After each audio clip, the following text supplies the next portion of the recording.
Hello students, today we will discuss the last topic of the chapter solution, that is the colligative properties. अब colligative properties कौन सी properties हैं? ये properties show करता है क्योंकि जो solution है वो ये properties show करता है. ये properties किस पर depend करती हैं? This is the depend upon the ratio of number of particles of solute to the total number of particles present. Total number of particles present. ठीक है. हम क्या है, ये सोल्यूशन है ना, जो कोई भी सोल्यूशन बनाया हमने, सोल्यूट लिया और सॉल्वेंट लिया, तो उसने दोनों ने क्या मिक्स कर बना लिया, हमें एक सोल्यूशन दे दिया. अब जो सोल्यूशन है हमने अभी पढ़ा है कि वो जो सोल्यूशन है सॉलिड इन लिक्विड हो या लिक्विड हो, वो क्या शो करता है, वेपर प्रेशर जैसी प्रॉपर्टी शो करता है. वो वेपर प्रेशर जो होता है वो भी एक प्रॉपर्टी है ना, वेपर प्रेशर जैसी वो प्रॉपर्टी शो करता है कि जब हम उसको हीट करेंगे वेपर्स बनने के बाद वो वेपर प्रेशर एग्जिस्ट करेंगे. या ये इस वेपर प्रेशर का सारा टॉपिक हमने लास्ट वीडियो में डिस्कस कर चुके हैं. और इसी वेपर प्रेशर है ना, जो इसी से रिलेटेड कुछ प्रॉपर्टीज़ हैं. ये वेपर प्रेशर अगर कम हो रहा है, ज़्यादा हो रहा है, प्योर सॉल्वेंट में कैसा है, सोल्यूशन में वेपर प्रेशर कैसा है. अब अगर सोल्यूशन में ऐसा है वेपर प्रेशर, तो इसकी वजह से जो प्रॉपर्टीज़ होती है ना, कुछ प्रॉपर्टीज़ जैसे एक सोल्यूशन की कोई प्रॉपर्टी है कि उसका बॉइलिंग पॉइंट क्या है, मेल्टिंग पॉइंट क्या है, फ्रीजिंग पॉइंट क्या है, ये ऐसी कुछ प्रॉपर्टीज़ चेंज हो रही हैं. क्योंकि जब सॉल्वेंट था तो हमने क्लास में डिस्कस किया है कि प्योर सॉल्वेंट का वेपर प्रेशर ज़्यादा होता है सोल्यूशन से, चाहे वो सोल्यूट जो डाल दो आप नॉन वॉलेटाइल हो चाहे वॉलेटाइल हो, वो चेंज हो जाता है. तब हम देखेंगे कि इसके चेंज होने से कौन सी प्रॉपर्टीज़ चेंज होती हैं. ठीक है. अब इस चैप्टर में हमने जो 4 प्रॉपर्टीज़ पढ़नी हैं वो कौन सी हैं. सबसे पहले है relative lowering of vapour pressure lower कैसे होगा, रिलेटिव उसकी लोअरिंग डिस्कस करनी है. उसके बाद सेकंड है एलिवेशन इन बॉइलिंग पॉइंट की एलिवेशन की बात करनी है. तीसरा है डिप्रेशन इन फ्रीजिंग पॉइंट के डिप्रेशन के बारे में बात करनी है. और चौथा है ऑस्मोसिस. ठीक है. अब हम एक एक करके इन चारों पॉइंट्स को, ये चारों जो पॉइंट्स हैं ये क्या हैं, उसकी कॉलिगेटिव प्रॉपर्टीज़ हैं जो चेंज होंगी वेपर प्रेशर के चेंज होने से. अब हमारी जो पहली प्रॉपर्टी है that is relative lowering of the vapour pressure. अब क्या है कि एक ही बात है इस चैप्टर में, सोल्यूशन में एक ही बात को हम फिर से रिपीट करते जा रहे हैं कि सोल्यूट प्लस सॉल्वेंट क्या बना रहा है. जो पहले दिन हमने पढ़ा है वही है कि सोल्यूट प्लस सॉल्वेंट एक सोल्यूशन बना रहा है. हम उसी को डिटेल में डिस्कस करते जा रहे हैं. अब क्या हो रहा है, सोल्यूट है, सॉल्वेंट है, सोल्यूशन है, और अब वेपर प्रेशर भी आ गया. वेपर प्रेशर की बात करेंगे हम कि क्या होता है. अब जब हमने लास्ट क्लास में ये डिस्कस कर लिया है, सब कुछ लास्ट वीडियो में डिस्कस किया है वेपर प्रेशर के बारे में. अब हम करते हैं कि ये है, अगर सॉलिड डाल दिया हमने, सॉलिड को लिक्विड में डाल दिया तो वो क्या बन जाएगा, एक सोल्यूशन बन जाएगा. ठीक है. अब ये चाहे वॉलेटाइल था चाहे वो नॉन वॉलेटाइल था. ठीक है. सब कुछ क्या हो गया उसका, ये मिक्स होकर एक सोल्यूशन बना रहा था. ये वॉलेटाइल हो चाहे नॉन वॉलेटाइल हो, वेपर प्रेशर क्या हो रहा था, डिक्रीज हो रहा था दोनों केसेस में. ये हमने लास्ट लेक्चर में डिस्कस किया कि वेपर प्रेशर ऑलवेज डिक्रीजेस. जो प्योर सॉल्वेंट का प्रेशर होता है उससे हमेशा कम हो जाता है. क्यों हो जाता है वो एक बार फिर से हम देख लेंगे फिर से कि ये थे पार्टिकल्स. जब प्योर सॉल्वेंट था, सरफेस के पार्टिकल सबसे पहले वेपर्स बनते हैं, सरफेस के पार्टिकल्स पहले बहुत थे. प्योर सॉल्वेंट था जब, ये सारे उसी के पार्टिकल्स थे. प्योर सॉल्वेंट था जब, ये सारे सॉल्वेंट के पार्टिकल्स थे, तो वेपर्स इन सारे के बन रहे थे. ये सभी वेपर्स बना रहे थे. ठीक है. ये सारे के सारे वेपर्स बना रहे थे. यहाँ पर हमने प्रेशर नोट किया था P0. अब क्या था, जब हमने कोई भी इसमें सोल्यूट डाल दिया था, चाहे वॉलेटाइल डाल दिया था चाहे नॉन वॉलेटाइल डाल दिया था, तो हमने एक बात डिस्कस की थी कि जो ये अब लिक्विड का सरफेस है वहाँ पर क्या हो रखा है कि अब बड़े बड़े पार्टिकल्स सोल्यूट के आ गए हैं जिन्होंने बहुत ज़्यादा स्पेस ले ली. ठीक है, पार्टिकल उसके कम रह गए हैं तो वेपर प्रेशर क्या बन जाएगा, कम हो जाएगा। जैसे पहले मान लो कि पहले वेपर प्रेशर बनाने में पार्टिकल्स ऊपर इतने थे जो वेपर प्रेशर बना रहे थे, अब क्या होगा, डिक्रीज हो जाएंगे इससे, बस इतने ही रह जाएंगे। ठीक है, वेपर प्रेशर डिक्रीज होता है हमेशा। जब भी एक सोल्यूशन का कंपेयर करोगे आप उसके प्योर सॉल्वेंट से, तो वेपर प्रेशर क्या हो जाता है, डिक्रीज हो जाता है। अब हम इसमें बात करेंगे कि रिलेटिव लोडिंग अब किस तरह से, कैसा कम होता है, कितना कम होता है, उसके बारे में हम बात करेंगे।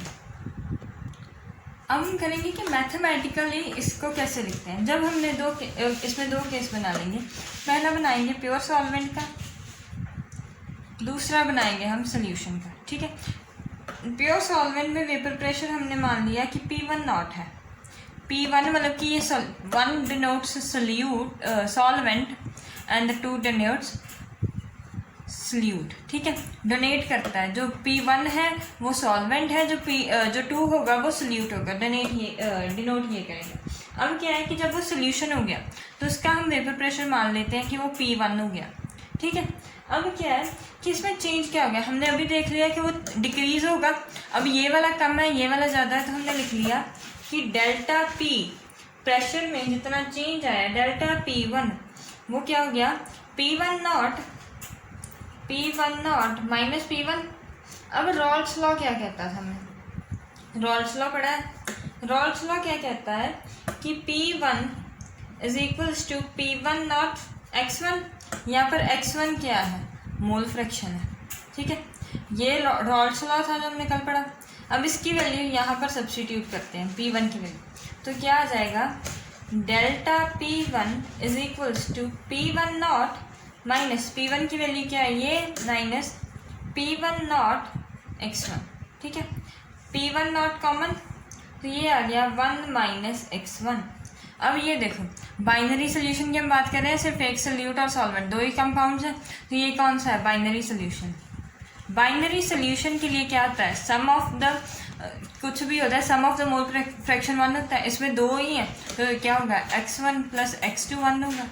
अब 1 माइनस x2 की वैल्यू कितनी होगी, x2, 1 माइनस x1, ये क्या हो जाएगा, x2 हो जाएगा। हम यहाँ पर लिख देंगे delta P1 is equals to P1 not x2। ये क्या आ गया, डेल्टा P1 क्या दे रहा है, हमें लोअरिंग दे रहा है कि कितना कम हो गया। डेल्टा P1 हमें क्या बता रहा है कि कितना कम हुआ, लेकिन हमने क्या फाइंड करनी है, रिलेटिव करना है, रिलेट करना है किसके साथ, वेपर प्रेशर ओरिजिनल के साथ। ये क्या टर्म आएगी, delta P1 upon P1 not. ठीक है, अब इसकी वैल्यूज लिख दो, डेल्टा P1 की वैल्यू कितनी है, P1 not x2 upon P1 not, ये कैंसिल हो गया, x2 रह गया। x2 क्या है, मोल फ्रैक्शन। मोल फ्रैक्शन कैसे निकालेंगे, 2 क्या है, 2 हमारा सल्यूट था, यहाँ पर आ जाएगा number of moles of solute to total moles divided by total moles. क्या लिख दोगे इसको आप, N2 by N1 plus N2। यहाँ पर 1 सॉल्वेंट है, 2 सल्यूट है। अब अगर मान लो कि मेरे पास बहुत ही ज़्यादा डाइल्यूट सोल्यूशन है, ठीक है, डाइल्यूट सोल्यूशन कौन सा होता है, जिसमें सॉल्वेंट बहुत ज़्यादा हो, पानी बहुत ही ज़्यादा, लिक्विड जो हमने डाला है वो बहुत ही ज़्यादा है, सोल्यूट बहुत ही कम है। इसका मतलब सोल्यूट अगर इतना कम है तो N2 जो है वो बहुत बहुत बहुत कम है N1 से। नंबर ऑफ, अगर सोल्यूट कम है इसका मतलब यही है ना कि उसकी क्वांटिटी कम है, उसके मोल्स कम है, इसका मतलब N2 बहुत ज़्यादा छोटा है N1 से। तो हम इसको ये वाली टर्म को हम इग्नोर कर देंगे, अप्रॉक्सीमेटली 0 मान लेंगे, और ये क्या आ जाएगा, N2 बाई N1। तो हमारे पास इसका रिजल्ट क्या आ गया, delta P1 not upon P1 is equals to N2 by N1। ठीक है, अब क्या है कि नंबर ऑफ मोल्स कैसे निकालते हैं हम, given weight upon molecular weight, अब वो लिख लेते हैं। अब आगे आप यहाँ तक भी रख लोगे, ये भी फॉर्मूला करेक्ट है।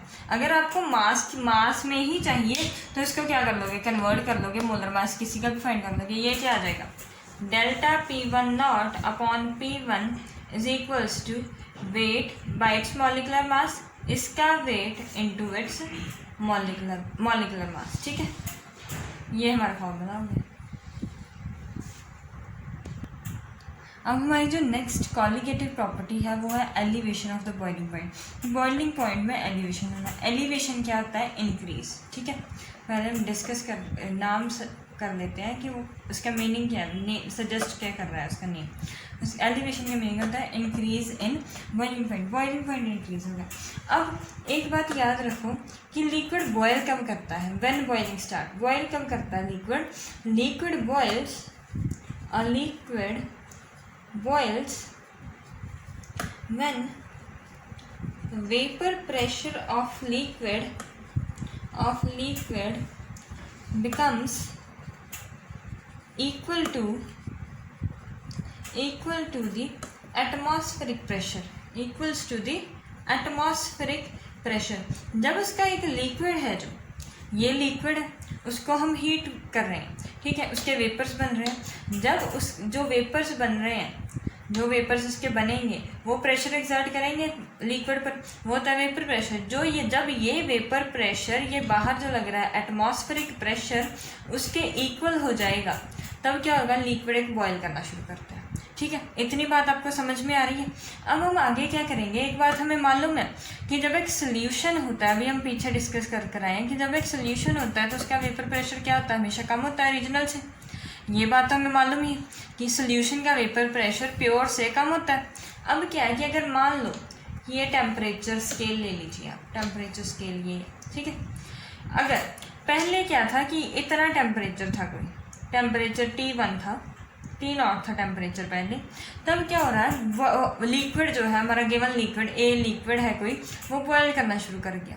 इसका मतलब क्या है कि उस टेम्परेचर पर जो उसका वेपर प्रेशर है वो इक्वल है उसके एटमॉस्फेरिक प्रेशर के, वो इक्वल है। ठीक है, अब ये हो रहा है ना कि वेपर प्रेशर पहले एटमॉस्फेरिक प्रेशर के इक्वल हो रहा है, तभी तो एक लिक्विड स्टार्ट करेगा, बॉयल करना स्टार्ट करेगा।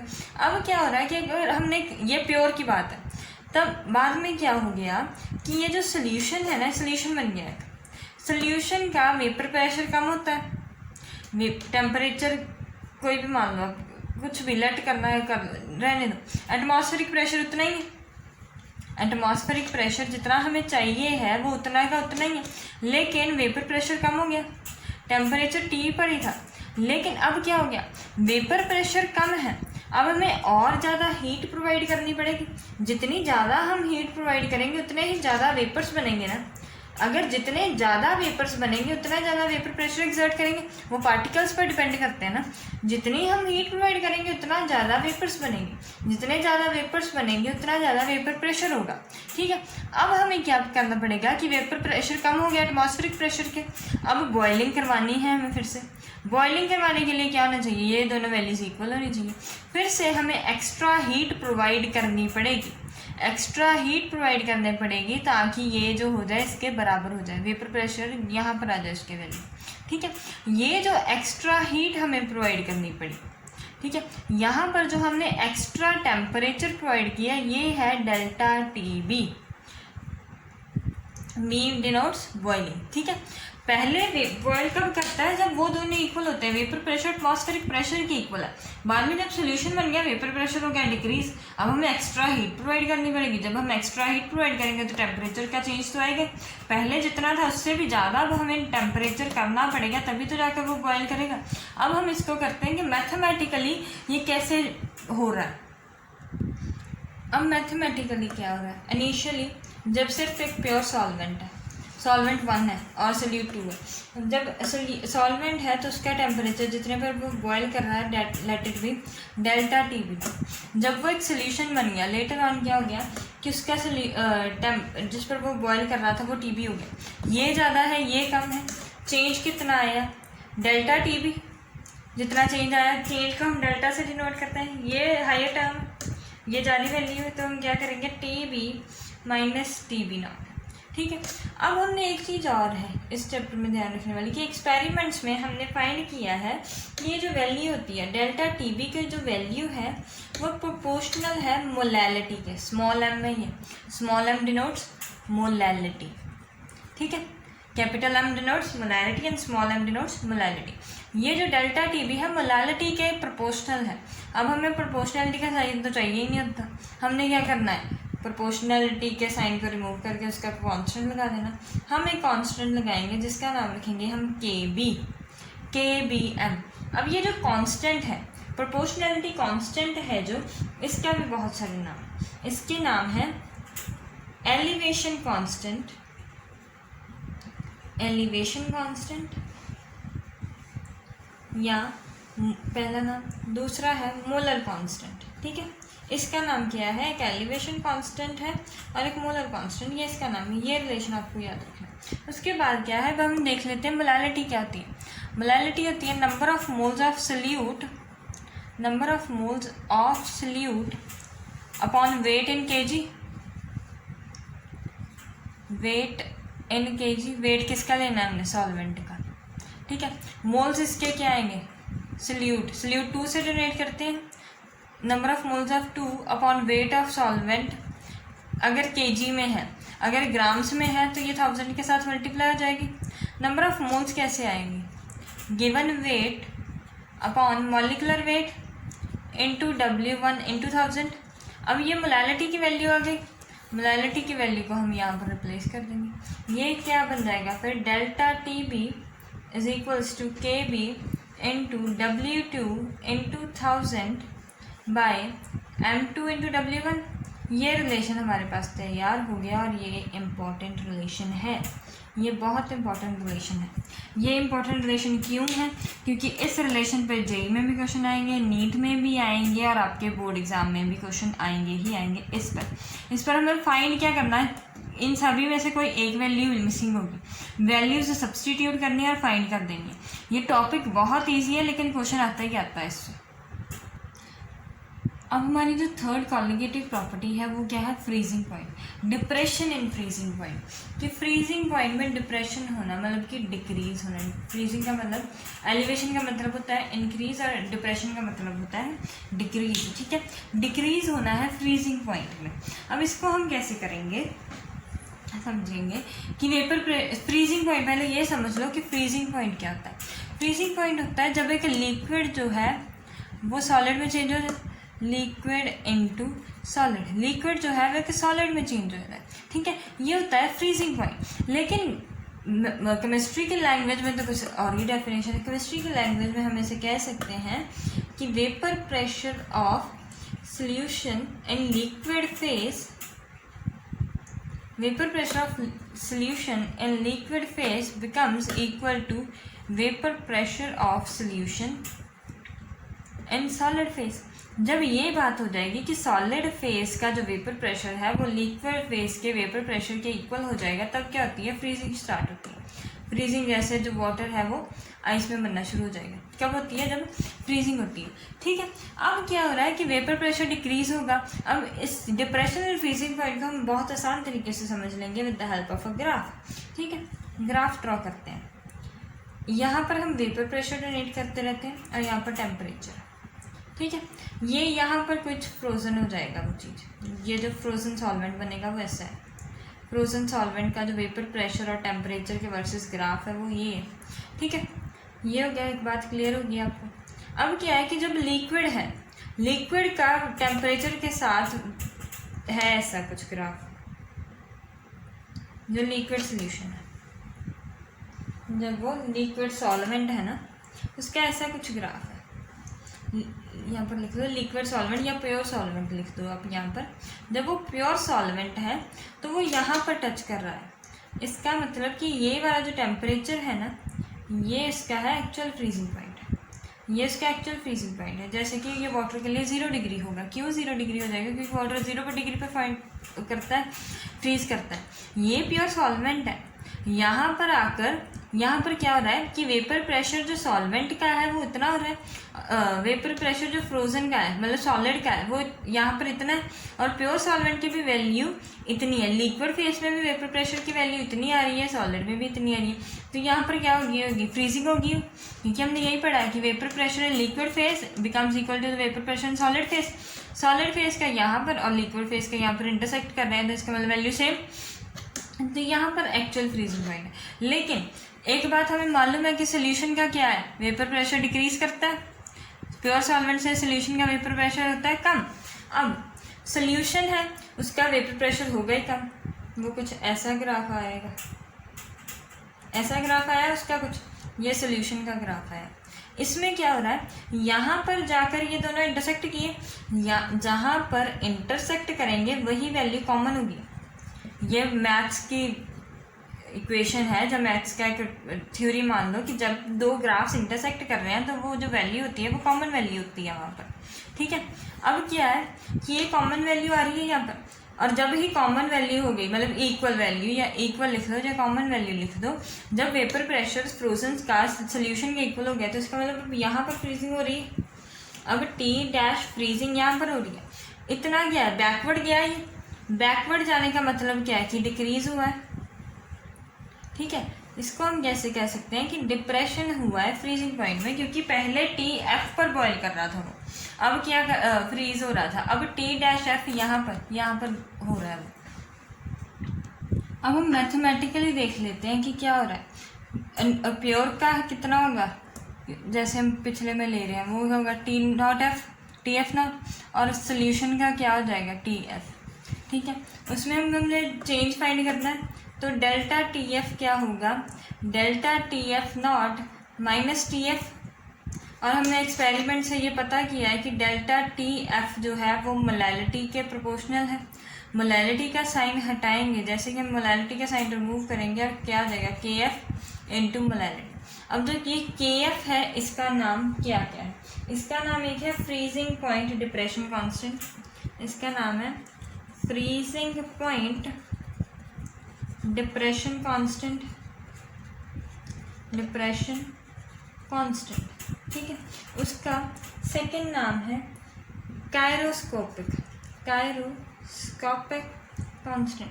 ये नाम मैं इसलिए बता रही हूँ क्योंकि कई बार जो न्यूमेरिकल होते हैं ना उसमें ये लिखा होगा कायरोस्कोपिक, अगर आपको मालूम ही नहीं होगा कि कायरोस्कोपिक क्या है आप क्वेश्चन कैसे सॉल्व करोगे। ये बात याद रख लेना कि इसका नाम क्या है, वो के सीधा ये नहीं बताएगा कि के एफ की वैल्यू इतनी, वैसे नेम दे देगा कि ये वाली वैल्यू जो है वो इतनी। अब क्या आ गया कि ये एक रिलेशन आ गया, और मोलैलिटी क्या होती है, मोल्स अपॉन वेट, ऊपर सॉल्वेंट का नीचे सल्यूट का, ऊपर सल्यूट का नीचे सॉल्वेंट का। तो इसका रिलेशन क्या आ गया, number of moles given weight upon molecular weight into weight of solvent into 1000। ये आ गई मोलैलिटी, इसकी वैल्यू यहाँ पर सब्स्टिट्यूट कर दो, ये क्या आ जाएगा, delta T F is equals to K F into W2/M2 into W1 into 1000। ये रिलेशन वही सेम पुराने वाला है, डेल्टा टी, ये वैल्यूज चेंज हो गई हैं, ठीक है। ये भी इम्पॉर्टेंट है, इस पर भी क्वेश्चन आ सकते हैं। अब हम नेक्स्ट डिस्कस करेंगे फोर्थ प्रॉपर्टी, ऑस्मोसिस। हमारी नेक्स्ट प्रॉपर्टी है ऑस्मोसिस। ऑस्मोसिस को समझने से पहले आप एक एग्जांपल पर फोकस कीजिए। मुरझाए हुए फूल लीजिए, मुरझाए फूल मतलब विल्टेड फ्लावर्स, विल्टेड फ्लावर्स को लीजिए आप, ठीक है। अब क्या होगा, विल्टेड फ्लावर्स को जब आप लोगे तो उनको वो बिल्कुल मुरझाए होंगे, ऐसे होंगे, कुछ फ्लावर जो होगा वो कुछ ऐसा होगा, ठीक है, ऐसा सा फ्लावर होगा मुरझाया सा। अब उसको क्या करो, इसको पानी में डाल दो, वाटर लेकर ना बीकर में थोड़ा सा पानी लेकर उसमें डाल दो। थोड़ी देर बाद आप क्या देखोगे, वो फ्लावर कैसा बन जाएगा, फिर से ऐसा। ये ऐसा क्यों हुआ, पहले वो ऐसा था, मुरझाया हुआ था, विल्टेड फ्लावर था, अब वो फिर से रिवाइव हो गया, अपनी साइज़ अटेन कर लिया उसने वापस से। ये ऐसा क्यों हुआ, ये आपको समझ आ रही है। पहले मरा हुआ था, बिल्कुल मर ही चुका था, अब फिर से वो जिंदा हो गया। वो कैसे हो गया, ऑस्मोसिस की वजह से। ऑस्मोसिस से क्या हुआ कि जैसे ही हमने यहाँ पर वाटर डाल दिया तो यहाँ पर जो इसकी स्टेम थी ना, ये वाली जो इसकी लीफलेट थी, या स्टेम कह लो, जो भी कह लो, बायोलॉजिकल टर्म है ये, जो भी है ये यहाँ पर, उसमें ये एक मेम्ब्रेन थी, मेम्ब्रेन तो थी ना, प्लांट सेल है, प्लांट सेल में मेम्ब्रेन्स तो है ही ना। मेम्ब्रेन की वजह से क्या हो गया कि जो यहाँ पर वाटर था मेम्ब्रेन से होता हुआ प्लांट तक पहुँचने लगा। ये फ्लावर जो रखे हैं हमने, उसके ये वाली जो ये ऐसा है, ये वाली जो स्टेम है ना, ये बिल्कुल पतली सी, वो ऐसी है, उसमें यहाँ से कुछ पोर्स हैं, उसके बीच में से वाटर जाता गया जाता गया जाता गया जाता गया, और वो क्या हो गया, सारे फ्लावर को मिल गया वाटर। जैसे ही फ्लावर को वाटर मिल गया तो वो क्या हो गया, रिवाइव हो गया। ये प्रोसेस क्या है, ऑस्मोसिस। तो इसकी हम डेफिनेशन कैसे लिख लेंगे, osmosis is movement of solvent particles from the region of their higher concentration to low concentration, जब जिस जगह पर उनकी कंसंट्रेशन ज़्यादा है। अब ये देखो, ये फ्लावर था ना, ये फ्लावर था, इसमें पानी बिल्कुल नहीं था, तभी तो ये मुरझा गया था। जैसे ही हमने यहाँ पर वाटर ऐड किया, इसको वाटर मिलना शुरू हो गया। वाटर मिला किस प्रोसेस से, ऑस्मोसिस से। वाटर जो था, वाटर की यहाँ पर कंसंट्रेशन बहुत ज़्यादा है, फ्लावर में तो वाटर है ही नहीं, तो वो वाटर कहाँ से क्या हुआ कि वाटर यहाँ से मूव करना शुरू कर गया, इसमें गया। लेकिन इसमें एक बात ध्यान रखने वाली है, ये movement of the solute particle from the region of the higher concentration to the low concentration separated by a semi permeable membrane. दोनों जो रीजन होने चाहिए वो दोनों सेपरेट होने चाहिए सेमी परमिएबल मेम्ब्रेन से। ये वाला जो पोर्शन था इसका, ये एक मेम्ब्रेन है, ठीक है। इसमें प्लांट है जो, इसमें बिल्कुल भी वाटर है ही नहीं, और बाहर सारे तरफ वाटर ही वाटर है। तब क्या हुआ कि ये परमिएबल मेम्ब्रेन आ गई, और ये हमारा फ्लावर आ गया, और ये वाटर आ गया। तो ये क्या है, मेम्ब्रेन है। और ये मेम्ब्रेन कैसी है, सेमी परमिएबल मेम्ब्रेन। अब हम ये पढ़ते हैं कि सेमी परमिएबल मेम्ब्रेन क्या है। सेमी परमिएबल मेम्ब्रेन वो मेम्ब्रेन है जिसमें क्या होता है कि जिसमें सिर्फ एक ही जैसे छोटे छोटे पार्टिकल्स, जिसके छोटे पार्टिकल्स हैं वो फ्लो कर जाएंगे, जैसे सॉल्वेंट मूव कर जाएगा। वो मेम्ब्रेन जो पतली सी होती है, ताकि जो उसके सॉल्वेंट के पार्टिकल्स हैं वो मूव कर सके, सॉल्वेंट पार्टिकल्स उसमें क्रॉस हो सकते हैं, ठीक है। जो सॉल्यूट के पार्टिकल्स हैं उनका साइज़ बिग होता है, वो उसमें से नहीं जा सकते, लेकिन जो सॉल्वेंट के होते हैं वो उसमें से निकल जाते हैं, ठीक है। ये होती है कि सेमी परमिएबल मेम्ब्रेन। जैसे एक पतला सा कपड़ा हो जाए, क्लोथ हो जाए, बिल्कुल पतला सा मिन्सलिन क्लोथ ले लो, वो कैसा होता है, सेमी परमिएबल मेम्ब्रेन होती है। अब क्या है कि एक हम एक्सपेरिमेंट ले लें, मान लो कुछ भी कर रहे हैं, एक बीकर ले लिया, बीकर के बीच में हमने लगा दी एक सेमी परमिएबल मेम्ब्रेन। एक तरफ हमने एक फ्लूइड भर दिया, दूसरी तरफ दूसरा फ्लूइड भर दिया। जो ये वाला ए वाला फ्लूइड है ना, ये थोड़ा डाइल्यूट है, इसका मतलब भी इसमें फ्लूइड ज़्यादा है, पतला है, इसका मतलब वाटर ज़्यादा है इसमें, फ्लूइड जो है, लिक्विड पोर्शन है वो ज़्यादा। जो बी है वो कंसनट्रेटेड होने की वजह से ये सॉल्वेंट है वो कम है, सॉल्वेंट कम है, इसका मतलब सॉल्वेंट ज़्यादा है, सॉल्वेंट कम है, सॉल्यूट ज़्यादा है, ठीक है। सॉल्यूट इसमें ज़्यादा है तभी से कंसनट्रेटेड है, सॉल्वेंट है ही नहीं। थोड़ी देर बाद में ये अब क्या हुआ, यहाँ पर हायर कंसनट्रेशन है सॉल्वेंट के पार्टिकल्स की, यहाँ पर लो कंसनट्रेशन है सॉल्वेंट के पार्टिकल्स की, और सेमी परमिएबल मेम्ब्रेन भी है। और अब कौन सा प्रोसेस स्टार्ट हो जाएगा, ऑस्मोसिस स्टार्ट हो जाएगी। थोड़ी देर बाद हम क्या देखेंगे कि यही था ना वो सेटअप सारा का सारा, सेमी परमिएबल मेम्ब्रेन वहीं की वहीं रहेंगी। लेकिन अब क्या होगा, जो लेवल है वो दोनों का ऑलमोस्ट इक्वल हो जाएगा, वो ऑलमोस्ट इक्वल हो जाएगा। ये ऐसा क्यों हुआ, ये वाला जो है वो कम हो गया और ये वाला ज़्यादा हो गया, ऐसा क्यों, ये ए फ्लूइड हो गया, ये बी, और ये सेमी परमिएबल मेम्ब्रेन जो है वो पहले से, ठीक है। ऐसा क्यों हुआ, क्योंकि बहुत सारा जो सॉल्वेंट के पार्टिकल्स थे वो यहाँ से यहाँ पर मूव कर गए, ठीक है, यहाँ से यहाँ पर मूव कर गए, इसी वजह से ये कम हो गया और ये ज़्यादा होता गया। ऐसा क्यों हुआ, due to movement of solvent particles की मूवमेंट की वजह से ऐसा हुआ, ठीक है। ये बात समझ में आई आपको। अब क्या करूँ मैं कि अगर मूवमेंट तो हो ही जा रही है, लगातार हो ही जा रही है जब तक कंसंट्रेशन इक्वल नहीं होती, लेकिन अगर मैं थोड़ा सा इस पर pressure apply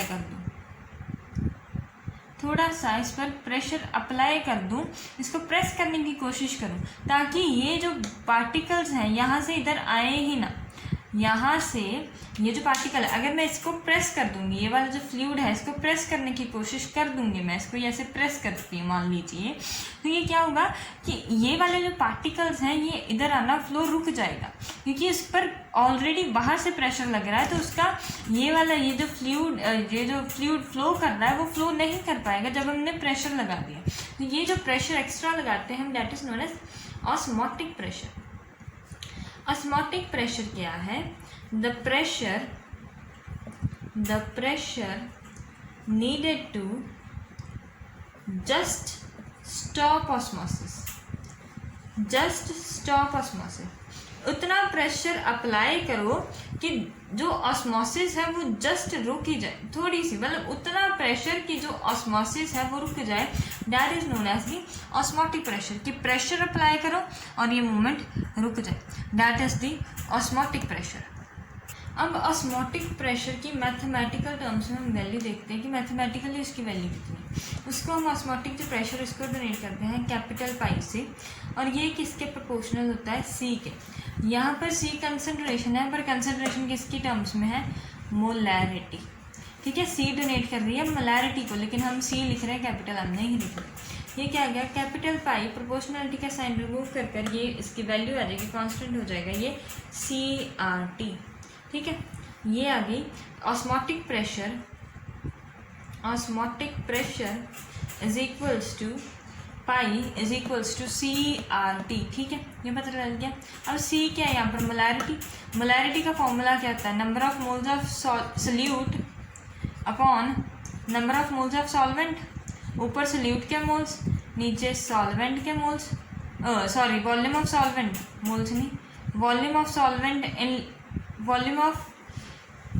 solvent in litres. अब क्या आ जाएगा? इसकी वैल्यू सब्स्टिट्यूट करते रहोगे आप। Number of moles given weight upon molecular weight into volume into 1000, ये आ गई इसकी मोलैरिटी। अब इसकी वैल्यू यहाँ पर फिल कर दो। पाई इज इक्वल्स टू सी क्या है? W2/m2v into 1000 into R into T। और ये क्या है? जो R है वो भी हमें गिवन है, R की वैल्यू तो कांस्टेंट है ना, R की वैल्यू हमें मालूम है कितनी होती है, और T की वैल्यू वो देगा जहाँ से हम पाई की वैल्यू फाइंड कर लेंगे ना। इस रिलेशन से आपको बाकी सब कुछ दे देगा, एक वैल्यू मिसिंग रखेगा, वो आपको वैल्यू क्या करनी होती है? फाइंड करनी होती है। ये थी बातें ऑस्मोटिक प्रेशर के बारे में। हम ये तो हमने डिस्कस कर लिया कि ऑस्मोसिस क्या है और ऑस्मोटिक प्रेशर क्या है। अब उन दोनों को रिलेट करके हम रिवर्स ऑस्मोसिस पढ़ेंगे कि रिवर्स क्या है। अब ऑस्मोसिस और उसका रिवर्स उससे बिल्कुल उल्टा ही होगा।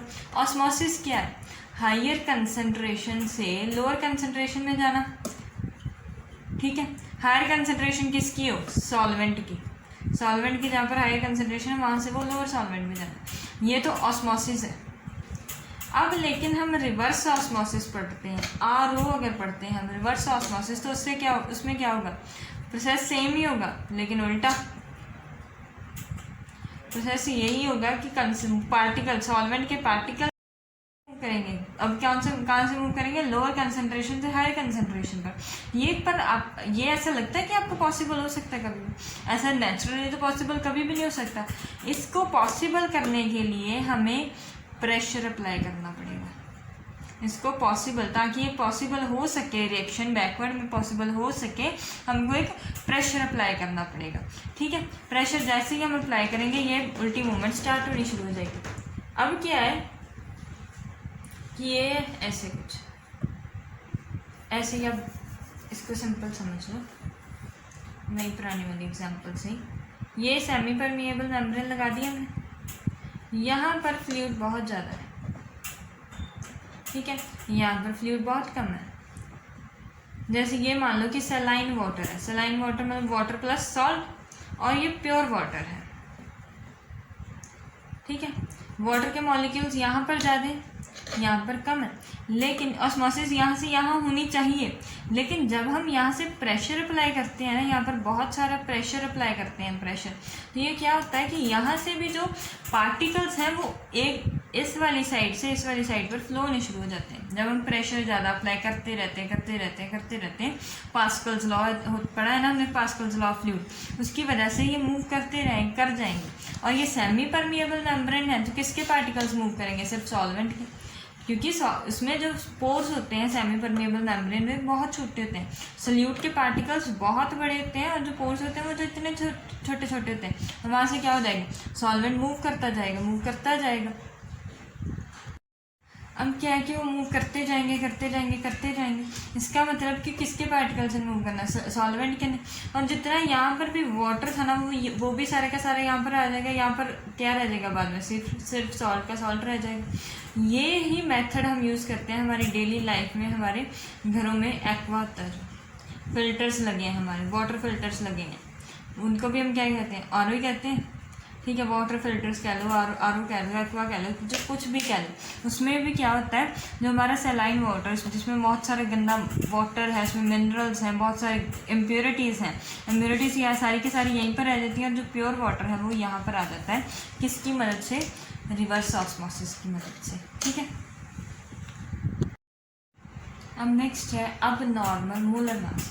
ठीक है, ये क्या होता है कि हाँ, अब नॉर्मल क्या है कि जो नॉर्मल नहीं है, कि जो नॉर्मल मोलर मास आना चाहिए था, कॉलिगेटिव प्रॉपर्टीज़ है ना जो, वो सारी हम किसके लिए फाइंड करते हैं कि हम सोल्यूट का मोलर मास फाइंड करना है। तो उनका मेन पर्पस यही है कि मोलर मास फाइंड करना है सोल्यूट का।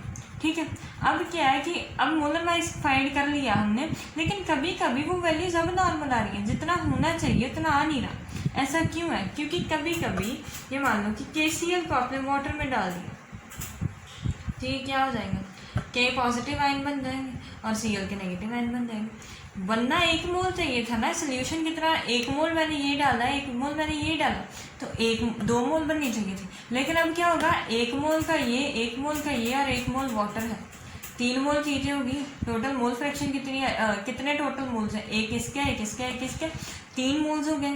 ठीक है, अब अगर मैं डाल देती हूँ इथेनॉइक एसिड, इथेनॉइक एसिड को अगर मैं बेंजीन में डाल देती हूँ, ठीक है, वो क्या करेगा, डाइमराइज करेगा, डाइमराइजेशन होगी। डाइमराइजेशन क्या है कि वो इकट्ठा हो जाएगा, मतलब 2 जो होंगे, 2 इथेनॉइक एसिड होंगे जो, वो एक इथेनॉइक एसिड बन जाएंगे।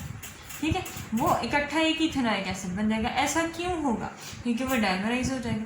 पहले में 1 से 2 बन रहे हैं, दूसरे में 2 अगर आएंगे तो वहाँ से एक कंपाउंड आना शुरू हो जाएगा। ठीक है, ऐसा होने की वजह से मोल तो चेंज हो गए, नंबर ऑफ मोल्स चेंज हो गए। और हमने जो भी पढ़ा है वो पहले मोलैलिटी में पढ़ा है, और तीसरा जो पहले हमने जो पढ़ा है, एलिवेशन पढ़ा है बॉइलिंग पॉइंट में, डिप्रेशन पढ़ा है फ्रीजिंग पॉइंट में, वेपर प्रेशर जो पढ़ा है वो सारे मोलैलिटी में है, नंबर ऑफ मोल्स में ही है। और ये जो तीसरा है मोलैलिटी नहीं है, वहाँ पर मोल फ्रैक्शन आ रहा है, इसमें मोल फ्रैक्शन आ रहा है, लेकिन है तो मोल्स ही। और जब इसकी बात आई मोलैलिटी की, मोलैलिटी हमने पढ़ी है ऑस्मोटिक प्रेशर में, ऑस्मोटिक प्रेशर वाले टॉपिक में हमने मोलैलिटी के साथ रिलेट किया, तो इसमें भी नंबर ऑफ मोल्स आएंगे। इसका मतलब कि अगर हमें नंबर ऑफ मोल्स ही अलग अलग मिल रहे हैं तो ये वैल्यूज़ अलग अलग आएंगी। ये होता है अब नॉर्मल मोलर मास का कॉन्सेप्ट, कि नंबर ऑफ मोल्स के चेंज होने की वजह से कुछ पार्टिकल्स जो है वो डिसोसिएट कर जाते हैं, कुछ एसोसिएट कर जाते हैं, जिसकी वजह से हमें जो वैल्यूज़ मिलनी चाहिए वो नहीं मिलती। वो हो जाता है अब नॉर्मल मोलर मास का कॉन्सेप्ट। इसको किस साइंटिस्ट ने बताया था हमें, इसको साइंटिस्ट ने बताया था, वैन ट हॉफ साइंटिस्ट थे, वैन ट हॉफ नाम के साइंटिस्ट थे, उन्होंने बताया था।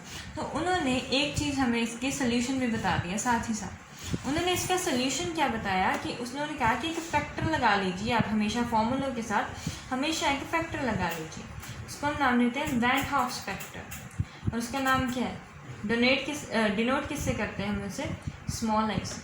अब जो भी आपके फॉर्मूले हैं उसमें आप आई लगा दो, जैसे कि हमारा फर्स्ट फॉर्मूला क्या है, relative vapour pressure delta P1 not upon delta P1 upon P1 not, उसकी वैल्यू क्या आती है N2/N1, उसके साथ आई लगा दो कि कितना वो एसोसिएट हो रहा है, डिसोसिएट हो रहा है, इसकी वैल्यू। सेकेंड है elevation and boiling point delta TB, उसका क्या लगा दो IKBM। Third is delta KF, उसका लगा दो IKFM। फोर्थ पाई ऑस्मोटिक प्रेशर, उसका लगा दो ICRT। ऐसे हम वैन हॉफ फैक्टर्स को लगा देंगे। अब वैन हॉफ फैक्टर निकालते कैसे हैं, उसके फॉर्मूले क्या हैं, उसके फॉर्मूले हैं I is equals to normal molar mass normal molar mass upon abnormal molar mass. ठीक है, उसका सेकेंड फॉर्मूला है कि ऑब्जर्व्ड कॉलिगेटिव प्रॉपर्टी। अब हम कोई भी एक लगाकर हम मोलर मास फाइंड कर रहे हैं तो क्या आएगा कि observed colligative property upon calculated property.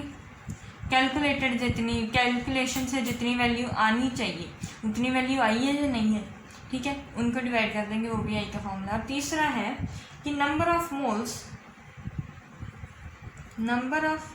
Moles after association और डिसोसिएशन। एसोसिएशन से बाद में या एसोसिएशन से पहले, या डिसोसिएशन या एसोसिएशन से पहले जितने भी पार्टिकल्स हैं divided by number of moles of particle before association और डिसोसिएशन। एसोसिएशन और डिसोसिएशन से जितने पहले, वो सारे हमें किसकी वैल्यू देते जाएंगे, आई की। अब अगर आई की वैल्यू सब्स्टिट्यूट करते जाएंगे और हमें ओरिजिनल जितनी वैल्यू आनी चाहिए उतनी आ जाएगी। This is the end of your chapter solution. If you have any doubt ask me in comment section, like and subscribe my channel.